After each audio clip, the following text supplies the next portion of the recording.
Hello, my name is Sandra Steingraber. I am a PhD biologist who works on public health as a senior scientist at the Science and Environmental Health Network, and I'm speaking to you today from the Hudson Valley in upstate New York. I'm also a co-founder of Concerned Health Professionals of New York, and our group formed 10 years ago when fracking was proposed for New York State, and our governor needed to decide whether to permit fracking or prohibit it.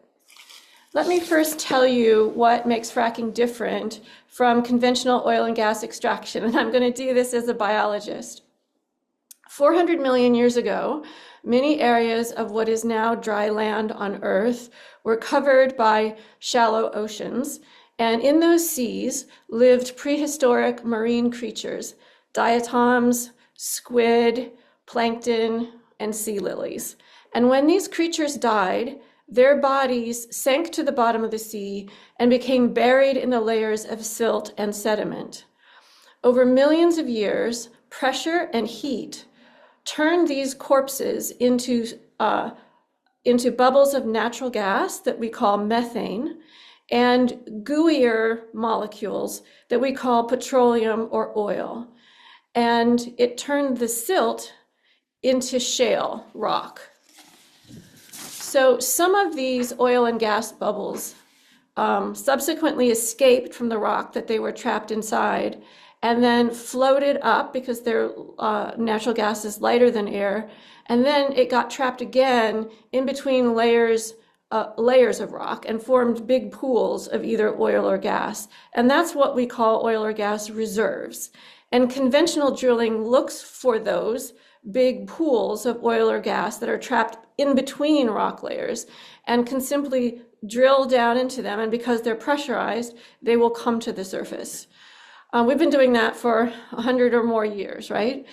But fracking is different because a lot of the conventional oil reserves have already been burned through. So fracking now extracts the oil and gas still trapped inside the rock that hasn't been able to escape and end up in between the layers. It's still inside the layers.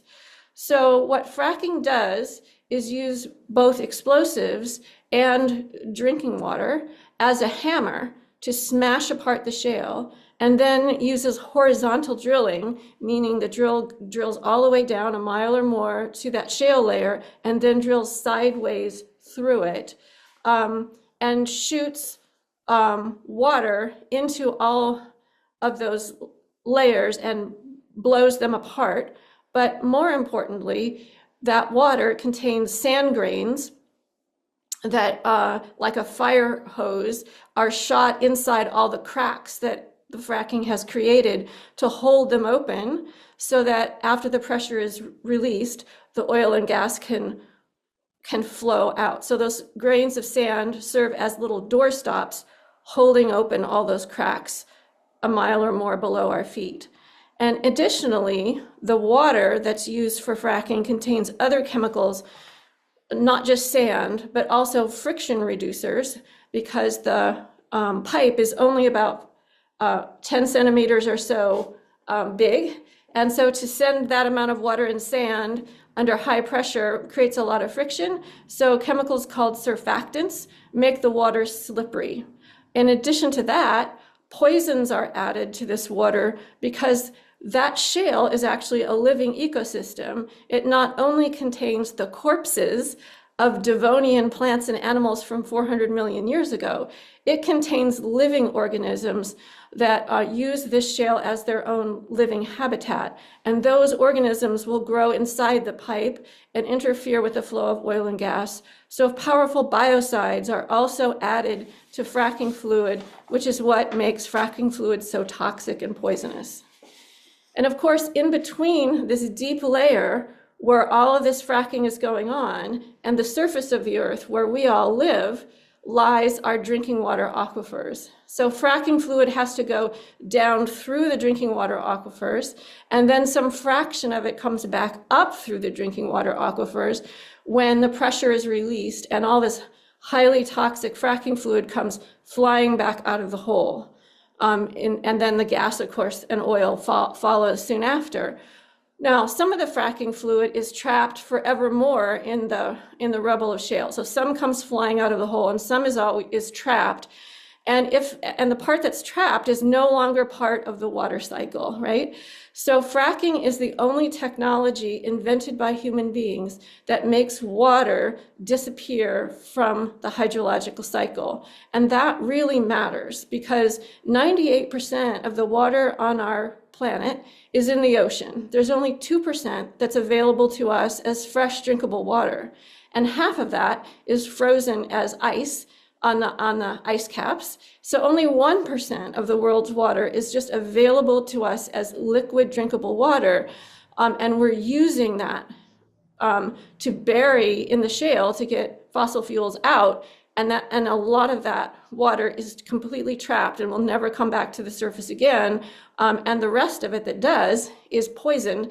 And there is no technology that we know that can turn that back into fresh drinkable water. So I wanted to give you that simple science lesson.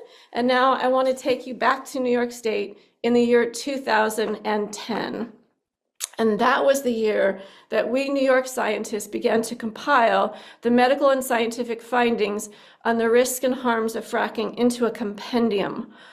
And at the same time, our state's Department of Health also began to review the evidence for harm.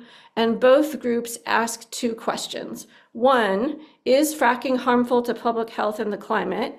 And two, if it is harmful, can we devise rules and regulations that would make it safe? Or are the dangers unavoidable?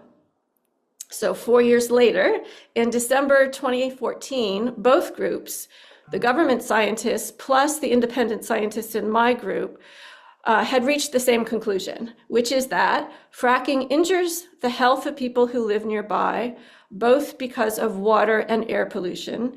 It sends climate-wrecking gases into our atmosphere, and no technological solution could make fracking safe enough to allow it. And because the evidence showed that fracking was an inherent public health threat, fracking was banned in New York State. And at that time, there were 400 studies in the peer-reviewed scientific literature that showed evidence for harm. And now, 11 years later, there are more than 2,500 such studies. In other words, today, we have 6 times as much evidence for harm as when we banned fracking in New York in 2014. And altogether, the new studies plus the old studies show that our governor made the right decision. And that decision remains true. All methods of fracking are dangerous, and I hope the research that we did will be useful to Argentina. Since New York's fracking ban, we have continued to update our science compendium each year because so many other nations are wondering what to do about fracking. The first edition of our science compendium on fracking was 65 pages long, and now, let me show you, the 9th edition is 637 pages long, looks like that. And I will highlight for you some of our main findings. But first I want to thank OPSur for translating this compendium from English into Spanish so it's available also to you. All right, so here are some of the main findings of this huge report. First of all, fracking is a public health crisis. As documented in more than 120 studies, the public health harms now linked with drilling, fracking, and the associated infrastructure are well established, and they include cancers, asthma, respiratory diseases, skin rashes, heart problems, and mental health problems.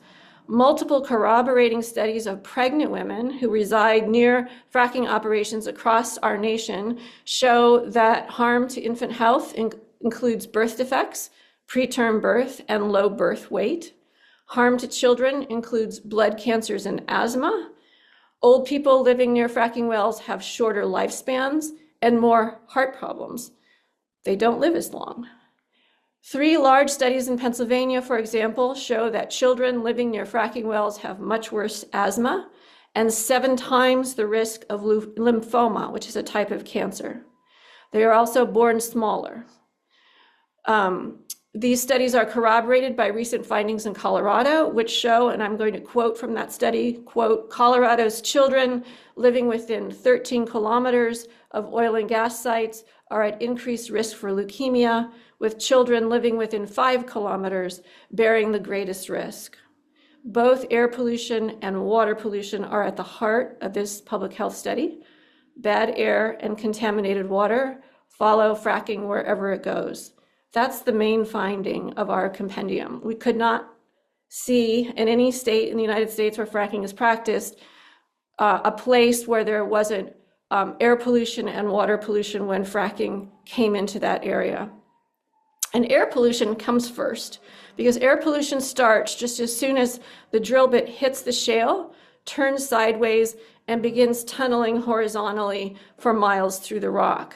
During that process, which goes on for weeks, the drilling process, remember there's no pipe connected to the hole at the top. So there's just a continuous tunnel between down deep in the earth and our atmosphere. And during that time, all kinds of lightweight chemicals can come flowing out of the hole at the top, and people breathe that in.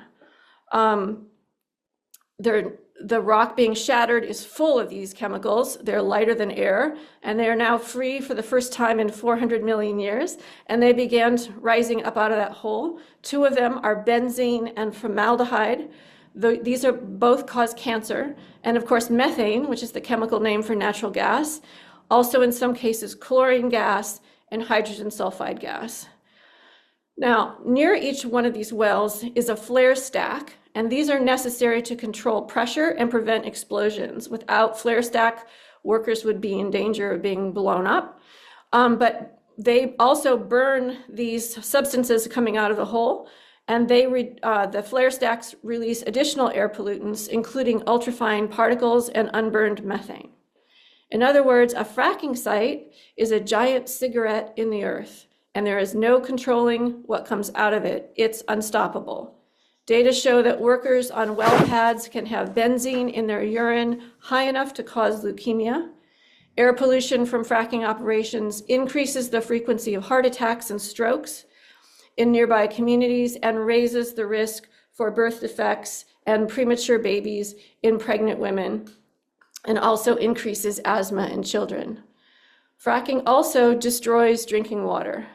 And we have now more than 200 studies that we cite in our compendium showing that fracking operations deplete and contaminate water resources, both through toxic spills on the surface above, which run into streams and into aquifers, and also from the release of toxic substances deep in the shale, which then rise into aquifers and contaminate them from below. And these include, again, cancer-causing benzene.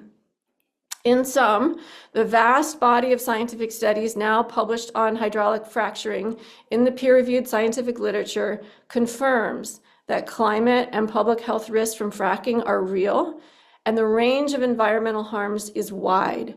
Our examination uncovered no evidence that fracking can be practiced in a manner that does not threaten human health directly or without impairing climate stability on which human health depends. I think that was a double negative, so let me say it the other way. Our examination found that in every single case, fracking raises risks for human health and for the climate. There were no exceptions to that. Again, no set of rules can fix the problems created by fracking. The injection of ever-increasing volumes of fluid into an ever-increasing number of wells creates significant deformations in the bedrock of our Earth, and these are translated upwards, a mile or more to the surface, and along the way, these so-called pressure bulbs can impact in unpredictable ways faults and fissures in the overlying rock layers, including layers that intersect freshwater aquifers. Such pressure bulbs may mobilize contaminants left over from previous drilling and mining activities. And again, no set of regulations can prevent the potential impacts on groundwater.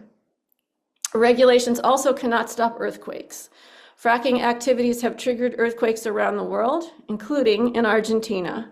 And in spite of emerging knowledge about how fracking and the underground disposal of fracking waste triggers earthquakes by activating geological faults, there's no scientific model that can predict where or when these earthquakes will occur. There's no scientific model that can predict how powerful there will be.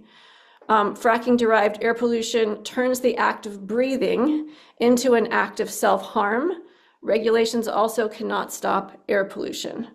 The state of California, which, like New York, has stopped fracking, determined that fracking has unavoidable impacts on air quality and drives pollutants to levels that violate our nation's air quality standards. Regulations cannot stop radioactive emissions. You should know that the deep earth is full of radiation. And as long as it stays down there, it's not hurting anyone. But radioactive elements commonly found in shale formations can be brought to the surface and are released during the process of drilling and fracking. These radioactive materials may accumulate in equipment at fracking sites at levels that are known to cause health harm. Excessive radioactivity has been detected in the soil near well pads, downstreams of water facilities where fracking wastewater is dumped, and in landfills where fracking waste is disposed of. Radioactive airborne particles are also released right from the well and are detectable in residential areas downwind from drilling and fracking operations. The best data that we have on airborne radioactive particles on fracking wells comes from Texas. The presence of radioactive emissions and high levels of salt also raises questions about reusing fracking wastewater.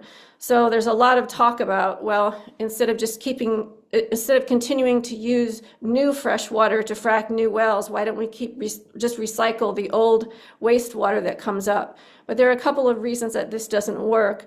And one of them is that water becomes more radioactive with every trip down to the center of the earth and back up again. So the idea that fracking wastewater can then be filtered and used again is not practical because you can't filter out that radioactivity. In addition, you might remember I mentioned that fracking fluid contains surfactants, which are the chemicals that make the water slippery and help decrease friction. And when you try to recycle fracking waste by running it through a membrane, both the salt that's in that fracking waste and those slippery chemicals that are added as to the fracking fluid clog up the membrane and make it very expensive and unworkable.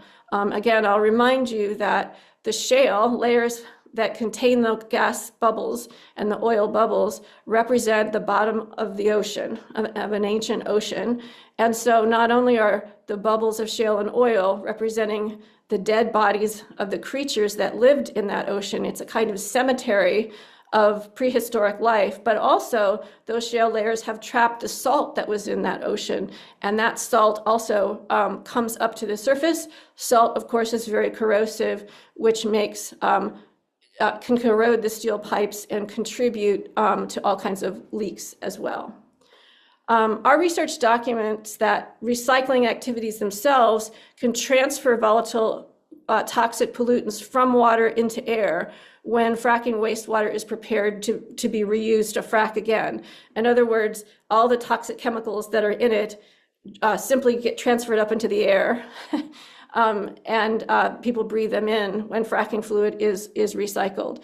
And so the fact that it's so salty means that it must be diluted with more and more fresh water, so you can't get away from using fresh drinking water to frack, even if you're recycling.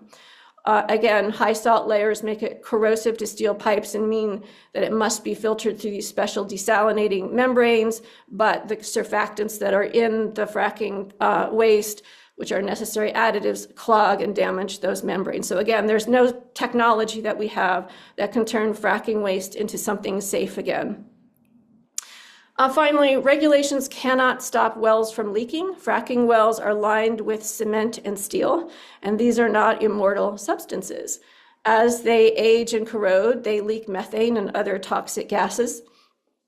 And in addition to unintentional well leakage, Purposeful methane releases are engineered into the routine operation of fracking wells and their associated pipelines, as when vapors are vented through release valves in order to regulate pressure and prevent explosions.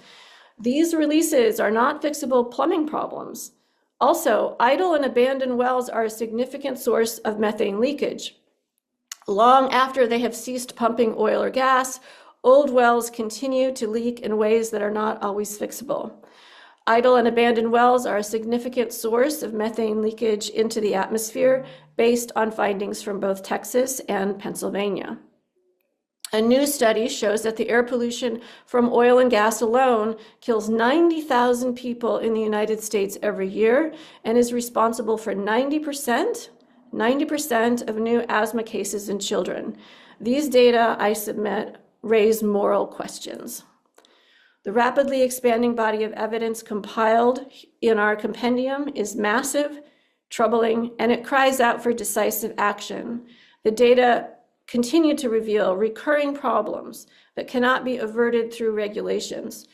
Again, the risks and harms of fracking are inherent in its operation. The only way of mitigating its grave threats to both public health and the climate, and the only moral decision, is a complete and comprehensive ban on fracking. Based on the evidence for unavoidable harm, fracking is banned for use in New York State and also in Vermont, Maryland, Washington State, and Oregon. It's also banned in England, Scotland, and Ireland, and many nations in the European Union. In 2016, I visited Argentina and undertook a fact-finding tour of the fracking fields in Patagonia, and I saw firsthand the harms of fracking. And what I want you to know is what I saw there looks like every other place where fracking takes place. It looks like the Permian Basin of Texas. It looks like southwestern Pennsylvania.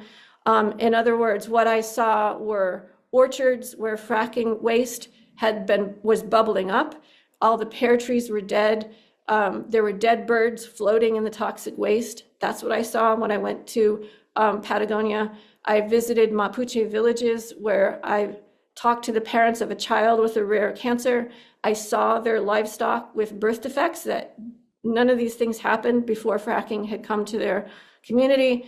I saw drinking water that could be lit on fire because it was so full of methane. So again, these are the same problems that I see wherever I have visited places where fracking is practiced. I've seen similar things happen all over the world. And my hope is that Argentina will make a good decision, as we did in New York, to protect our people and the climate from a primitive version of making energy, which is to take a big club made out of our own water, smash apart the bedrock, and suck out oil and gas and light it on fire. It's a highly toxic, highly damaging, unfixable practice, and we all deserve a better energy system than that. Thank you.